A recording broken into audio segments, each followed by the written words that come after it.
तो मुख्यमंत्री योगी आदित्यनाथ प्रयागराज के दौरे पर है और प्रयागराज में संत समागम जो होने वाला है वहां पर अब मुख्यमंत्री योगी आदित्यनाथ पहुंच चुके हैं। यहां पर पूजा अर्चना का दौर है, संतों से मुलाकात, उनका सम्मान मुख्यमंत्री की तरफ से किया जा रहा है। ये तस्वीरें हम आपको दिखा रहे, संगम नगरी में सीएम योगी हैं। आज पहले जो योगी महासभा थी उसमें उन्होंने शिरकत की, उसके बाद अब संत समागम में पहुंचे हैं और संत समागम में पहुंचने के बाद जो साधु सन्यासी तमाम अखाड़ों के हैं वो यहां पर जुटे हुए हैं, उनको सम्मानित किया जा रहा है, उनको सम्मान मुख्यमंत्री की तरफ से, और साथ ही साथ पूजा अर्चना भी वहां पर की गई है मुख्यमंत्री द्वारा। आज सुबह से मुख्यमंत्री जब से प्रयागराज पहुंचे हैं कई सारे साधु संतों से उनकी मुलाकात हुई है। पहले योगी महासभा और अब संत समागम। संत समागम में बहुत सारे ऐसे मुद्दे हैं जिसको आज यहाँ पर उठाया जाएगा, खासतौर पर सनातन और सनातन धर्म से जुड़ी चीज़ों को, बातों को यहाँ पर रखा जाएगा। संगम नगरी में सीएम योगी संत सम्मेलन में शामिल हो रहे हैं, जिसकी तस्वीरें हम आपको दिखा रहे हैं।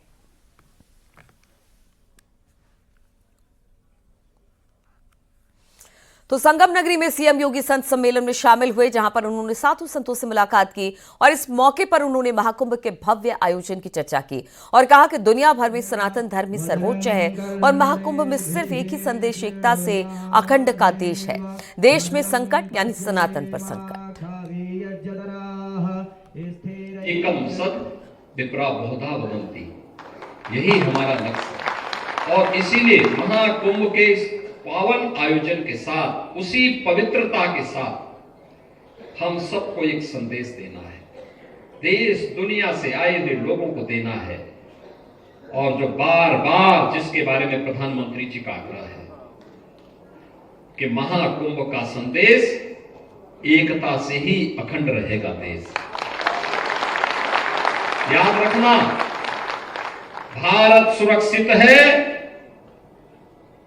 तो हम सब सुरक्षित हैं। भारत सुरक्षित है, हर संप्रदाय, हर पंथ सुरक्षित है। और अगर भारत के ऊपर कोई संकट आएगा तो संकट सनातन धर्म पर आएगा। सनातन धर्म पर संकट आएगा तो भारत के अंदर का कोई भी पंथ और संप्रदाय अपने आप को फिर सुरक्षित महसूस न करे और संकट सबके ऊपर आएगा। इसलिए संकट की नौबत आने न पाए, इसके लिए एकता का संदेश, एकता का संदेश। आपने देखा होगा दुनिया के अंदर कितने देश हैं, दुनिया के अंदर कितने देश हैं जो 45 करोड़ लोगों को एक अस्थायी सिटी में आमंत्रित करके उनको जोड़ने का संदेश दे रहा है। और दुनिया के अंदर कौन सा ऐसा देश है और जहां पर कोई भूखों नहीं सो सकता। किसी भी अखाड़े में जाएंगे, किसी भी शिविर में जाएंगे, वहां पर उसको 2 जून की रोटी मिल जाएगी, आशीर्वाद भी मिलेगा, दक्षिणा भी मिलेगा और प्रसाद भी प्राप्त होगा। केवल सनातन धर्म ही दे सकता है। आप जाके देखिए ना, लाखों लोग, करोड़ों लोग आ रहे हैं, कोई चिंता नहीं, उन्हें मालूम है, कोई चिंता नहीं उन्हें।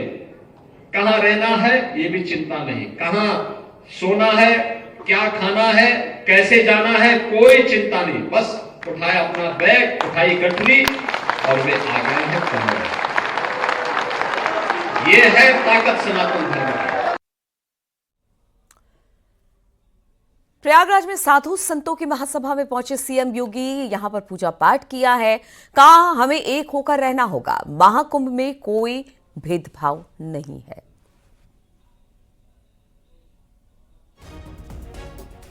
तो देखिए, आज बहुत सारे कार्यक्रम थे, संतों की महासभा में भी पहुंचे सीएम योगी और पूजा पाठ की है वहां पर। साथ ही उन्होंने कहा कि महाकुंभ में कोई भेदभाव नहीं है, यहाँ पर सभी आने वाले एक तरीके के हैं, लोग आ रहे हैं, निष्फिक्र होकर आ रहे हैं। और देखिए, ये जो तस्वीरें हम आपको दिखा रहे हैं, आज कहा जा रहा है चूंकि वीकेंड है, सैटरडे संडे है, तो आज इतनी भारी संख्या में लोग पहुंचे हैं संगम नगरी, जिस जिसको बयां नहीं किया जा सकता है। ये तस्वीरें ही हम आपको दिखा रहे हैं, जिससे आप समझ सकते हैं कि कितनी भारी तादाद में यहाँ पर लोग पहुंचे हुए हैं गंगा स्नान के लिए। एक रेला सा चल पड़ा है। ये रेला शुरू होता है प्रयागराज कुंभ नगरी में दाखिल होने से लेकर तीर्थ क्षेत्र में प्रवेश करने तक, और यहां से वहां तक जहां तक आपकी नजर जाएगी एक जन सैलाब यहां पर गंगा तट पर दिखाई दे रहा है, जिसमें लाखों लाख श्रद्धालु पहुंच रहे हैं और आस्था की डुबकी लगा रहे हैं। ये वही प्रयागराज, ये वही संगम नगरी जहां पर इंतजाम इतने जबरदस्त कि इतने सारे लोगों के आने के बावजूद किसी तरह की कोई अफरा तफरी का माहौल नहीं।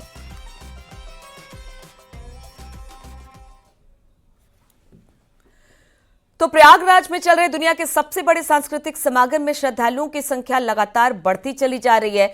हम आपको दिखा रहे थे कि किस तरह से यहां पर संख्या है। और अब बात कानपुर देहात की कर लेते हैं। तो कानपुर देहात के प्रभारी मंत्री डॉक्टर संजय निषाद ने अखिलेश यादव और राहुल गांधी पर निशाना साधा। उन्होंने अखिलेश को ट्वीटने वाले नेता और राहुल को टूरिस्ट वाला नेता बताकर मिल्कीपुर विधानसभा उपचुनाव को लेकर अब कहा कि हम सब विकास के नाम पर मिल्कीपुर में वोट मांग रहे हैं। देखिए, एक तो ये ट्वीट वाले नेता हैं और एक कांग्रेस टूरिस्ट वाले नेता है। तो दोनों नेताओं का हम क्या कह सकते हैं। हम लोग जनता के सेवक हैं, हम लोग राजनीति से जनता की सेवा कर रहे हैं। विकास के नाम पर हम वोट मांगते हैं। हम विकास करके वोट मांग रहे हैं और हर जाति हर धर्म बिना भेदभाव के काम करके वोट मांग रहे हैं। खेल मंत्री गिरीश यादव और आयुष मंत्री दयाशंकर मिश्र दयालु ने अयोध्या के मिल्कीपुर विधानसभा उपचुनाव में प्रचार किया। इस मौके पर दोनों नेताओं ने कहा कि जनता अब बीजेपी की तरफ देख रही है। इन नेताओं ने दावा किया कि जनता ने तय कर लिया कि बीजेपी प्रत्याशी को तो जिताना ही है। गिरीश यादव ने कहा कि चंद्रभानु पासवान भारी बहुमत से चुनाव जीतने जा रहे हैं और समाजवादी पार्टी के प्रत्याशी की जमानत जब्त होने वाली है।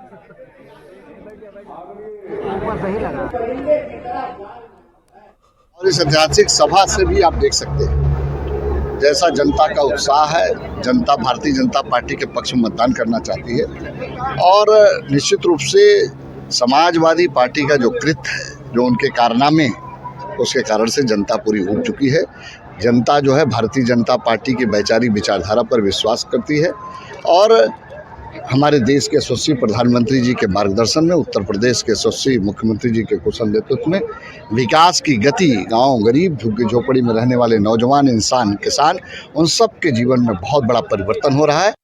देश की एकता और अखंडता को अक्षुण्ण बनाए रखने के लिए दिन रात काम करने वाली भारतीय जनता पार्टी, केंद्र की सरकार, प्रदेश की सरकार मिलकर जो देश को अखंड बनाने का उनका सपना है, लगातार उसी दिशा में पार्टी काम कर रही है।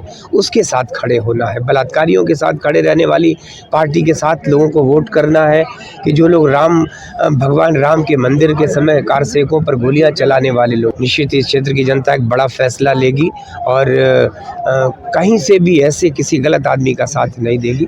राम जो अपने चंद्रभानु पासवान जी हैं, उनको भारी मतों से यह जनता क्षेत्र जिताएगा। मिल्कीपुर में उपचुनाव को लेकर सियासी पारा हाई हो चुका है। दोनों तरफ से तीखे वार पलटवार किए जा रहे हैं।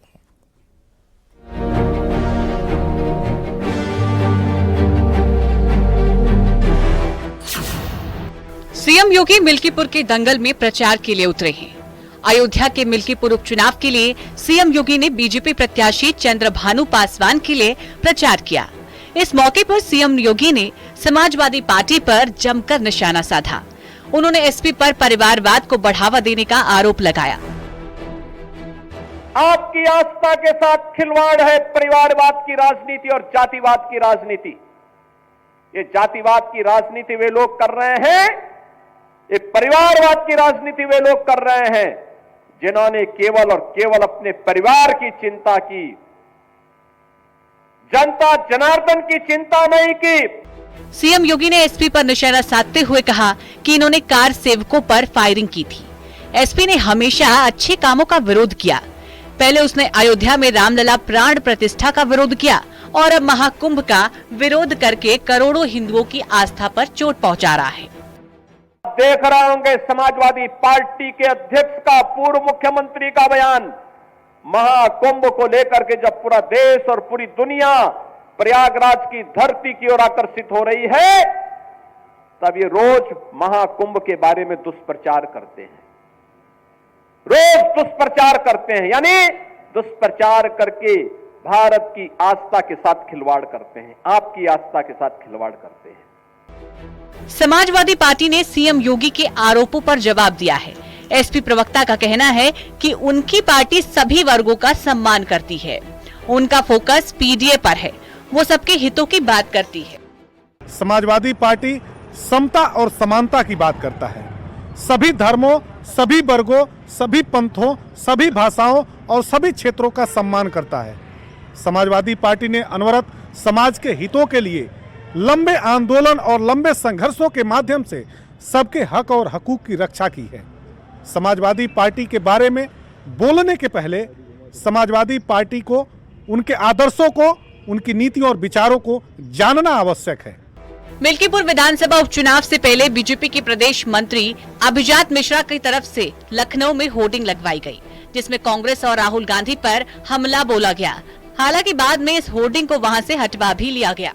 बीजेपी के नेता अभिजात मिश्रा ने भी इसी जगह पर कई पोस्टर लगाए, जिनमें कांग्रेस को अंबेडकर विरोधी बताते हुए इस बात का जिक्र किया कि खुद पंडित नेहरू ने अंबेडकर जी को हरवाने का काम किया था। कांग्रेस खुद को दलितों का हितैषी तो बताती है, लेकिन असलियत ये है कि कांग्रेस शुरुआती दौर से ही दलित विरोधी थी, जिसका समर्थन खुद योगी सरकार के मंत्री संजय निषाद ने भी किया और कांग्रेस पर जमकर निशाना साधा है। हालांकि इस दौरान कांग्रेस ने पलटवार करते हुए इन लोगों को बेरोजगार बताया है। कैमरामैन गोपी गिरी के साथ राजीव प्रताप सिंह, न्यूज 18 लखनऊ।